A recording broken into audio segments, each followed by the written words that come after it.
दोस्तों, भारतीय इतिहास में ऐसे कई राजा हुए हैं जिन्होंने लगभग पूरे इंडियन सब कॉन्टिनेंट पर अपना साम्राज्य स्थापित किया। जैसे दी सम्राट अशोका के अंडर मौर्य एम्पायर अपने पीक पर था, जो पूरे इंडियन सब कॉन्टिनेंट पर फैला हुआ था। तो आज की इस वीडियो में हम मौर्य साम्राज्य के बारे में पूरे विस्तार से जानने वाले हैं।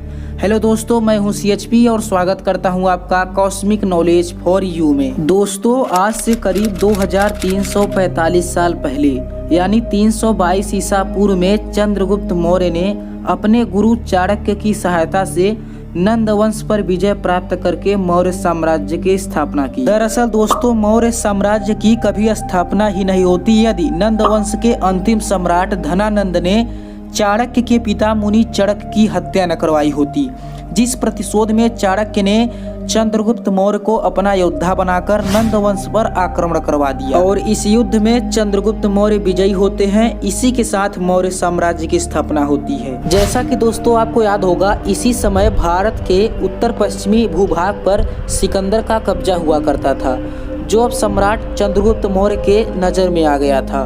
और इसी को जीतने के लिए चंद्रगुप्त मौर्य ने 305 ईसा पूर्व में हमला कर यूनानी शासक सेल्यूकस निकेटर को पराजित किया और हेरात, काबुल, गांधार और बलूचिस्तान को अपने साम्राज्य के अधीन कर लिया, जिसे आज हम कहें तो कुछ हिस्सा ईरान का आता है।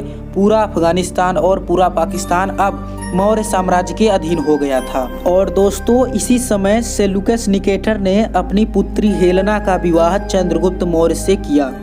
298 ईसा पूर्व में इन्होंने अपने शरीर का त्याग कर दिया, जिसके बाद उनका पुत्र बिंदुसार 298 ईसा पूर्व में मगध साम्राज्य के सिंहासन पर बैठा। बिंदुसार ने लगभग 25 वर्षों तक शासन किया और अंततः 273 ईसा पूर्व में उनकी मृत्यु हो गई।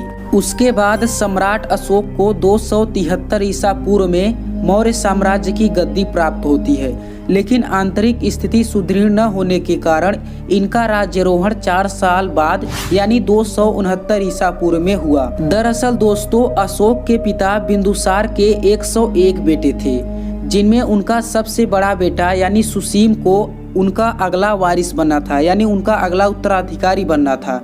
परंतु सम्राट अशोक ने राजगद्दी के लिए अपने सबसे छोटे भाई तिस्य को छोड़कर कुल 99 भाइयों की हत्या कर दी। परंतु कलिंग के इस लड़ाई ने उनके जीवन को एक नया मोड़ दिया, जिसके बाद उन्होंने बौद्ध धर्म को अपना लिया और उन्होंने धर्म के प्रचार के लिए कई शिलालेख लिखवाए। लगभग पूरे इंडियन सब कॉन्टिनेंट पर बौद्ध धर्म के शिलालेख गड़वाए गए।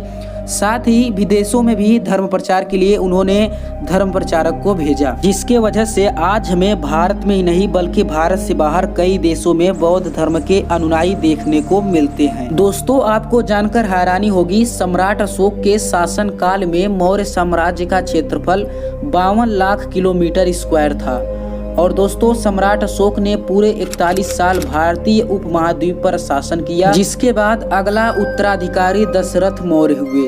लेकिन सम्राट अशोक के मृत्यु के बाद मौर्य साम्राज्य के उत्तराधिकारी अयोग्य निकले, जिस कारण मौर्य साम्राज्य की सीमाएं सिकुड़ती गईं। इस साम्राज्य के अंतिम सम्राट बृहदर्थ मौर्य थे, जिन्होंने लगभग मुश्किल से 2 वर्ष ही अपना शासनकाल संभाला था कि उन्हीं के सेनापति पुष्यमित्र ने उनकी हत्या कर दी। इस कारण मौर्य साम्राज्य का पतन हो गया और 185 ईसा पूर्व में मौर्य साम्राज्य बिल्कुल पूरी तरह से समाप्त हो गया। क्या दोस्तों आपको मालूम है कि भारत का राष्ट्रीय चिन्ह क्या है?